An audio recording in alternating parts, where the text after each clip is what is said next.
সকাল বন্ধুরা, কেমন আছো সবাই? আশা করি সবাই খুব ভালো আছো। তো আজকে সোমবার, আজকে আমি ভিডিও করতে আমার ইচ্ছা ছিল না। তো তারপরে মেয়ে ফোন নিয়ে এসে বলছে, মা ভিডিও করব। আমি বললাম কর, কেননা আজকে তাড়াহুড়ো আছে। আর এমনিতে শ্বশুরবাড়িতে তোমরা দেখো আমার সকালবেলা তাড়াহুড়ো লেগেই থাকে, কেননা বড়মশাই 8টার মধ্যে খেয়ে দিয়ে কাজে যায়, নিয়ে যায়।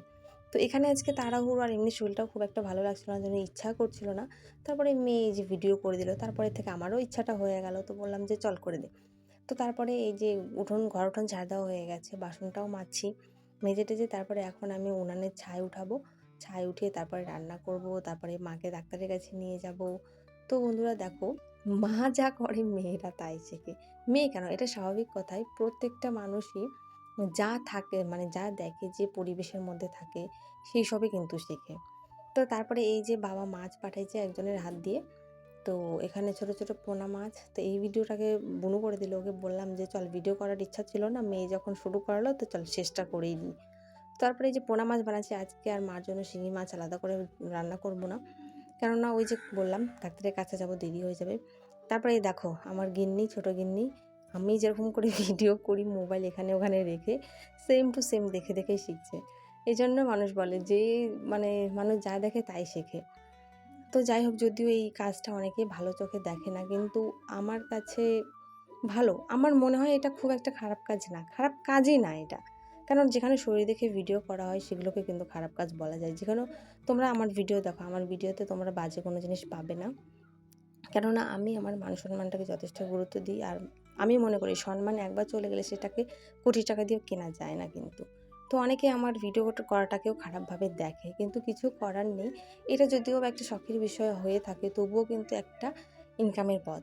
যেহেতু আমি একজন হাউসওয়াইফ, আমি কিছুই করতে পারি না বাড়ির কাজকর্ম ছাড়া, কোনো চাকরি বাকরি, কোনো জব, কোনো দিকে আমি 2 টাকাও ইনকাম করতে পারি না। সেখানে আমি দেখি অনেকেই ইউটিউব ফেসবুক করে নিজের হাত খরচাটা সুন্দরভাবে চালাচ্ছে, অনেকে আবার সংসারও চালাচ্ছে। তো আমি ভিডিওটা করি এই জন্য যে টুকটাক নিজের হাত খরচাটা যদি চালাতে পারি আমি। যদি তোমরা তো দেখছোই আমার বাবা মার অবস্থা, অসুখ বিসুখে খুবই খারাপ। যদি 2 টাকা ইনকাম করে বাবা মাকে দিই, এই হিসাবে কিন্তু আমার চ্যানেলটা খোলা। এমনিতেও আমার শ্বশুরবাড়ির অবস্থাও যে খুব ভালো তা নয় কিন্তু। তো সেই সব ভেবে চিন্তে, আর সবাই চায় নিজে পায়ে দাঁড়াতে, আমিও চাই। ছোটোবেলা থেকেই ইচ্ছা যে কিছু করব, কিন্তু ওই যে পরিস্থিতির চাপ, পরিস্থিতি আর ভাগ্যেও নেই সেরকম কিছু। একদিন তোমাদের না সব গল্প আমি শোনাবো, যে আমার বিয়েটা হলো কেমন করে, কিসের জন্য হলো, কি হয়েছে আমাদের জীবনে, সব কিছু একদিন শোনাবো। কিন্তু এই ভিডিওতে তো আর হচ্ছে না, ছোট্ট ভিডিও। তো সেটাই। আর এই যে তোমাদেরকে বললাম যে ডাক্তারের কাছে যাওয়ার জন্য তাড়াহুড়ো করে রান্না করছি, ইতিমধ্যে মনে হলো যে মাকে একটু শাক খাওয়ানো উচিত। কেন আমরা যা খাই সবই তো সারের তৈরি। একমাত্র এই শাকটাই বাড়ির জিনিস, আশেপাশের যে ছোট ছোট শাকগুলো হয় সেগুলোও সার ছাড়া, এগুলোতে মানে প্রচুর ভিটামিন থাকে। তো সেই জন্যই কয়টা শাক তুললাম। তো আমাদের পুরো বাড়িটায় দেখো লাউ গাছ হয়ে গেছে, মানে একটা মা 2 জায়গা লাউ গাছ লাগানোর আছে, পুরো বাড়ি এখন লাউ গাছ হয়ে গেছে। তো এখন মরে যাওয়ার মধ্যে গাছটা, তারপরে আবার বৃষ্টির জল পেয়ে তাজা হয়ে গেছে। তো যাই হোক, তারপরে খাওয়া দাওয়া করে এই যে বেরোলাম মাকে নিয়ে। এখন যাচ্ছি হচ্ছে গঙ্গারামপুর ঘোষ মেডিকেলে, মাকে ওখানে ডাক্তার দেখাবো। ওখানে দেখানোর পরে তারপরে আবার হসপিটালে যাব। তো খুব রোদ্দুর আজকে,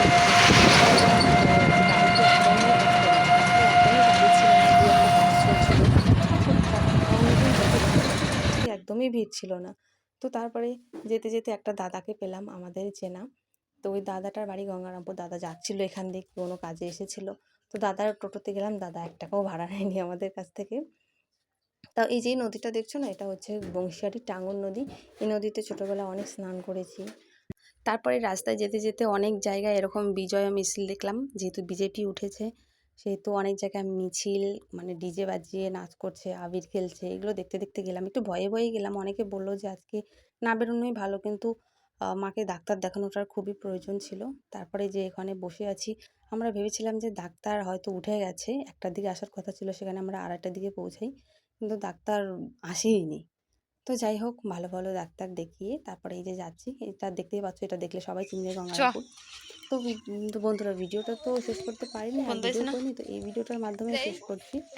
তো কেমন লাগলো জানিও। ততক্ষণ সবাই ভালো থেকো, সুস্থ থেকো, দেখা হচ্ছে পরের কোনো ভিডিওতে।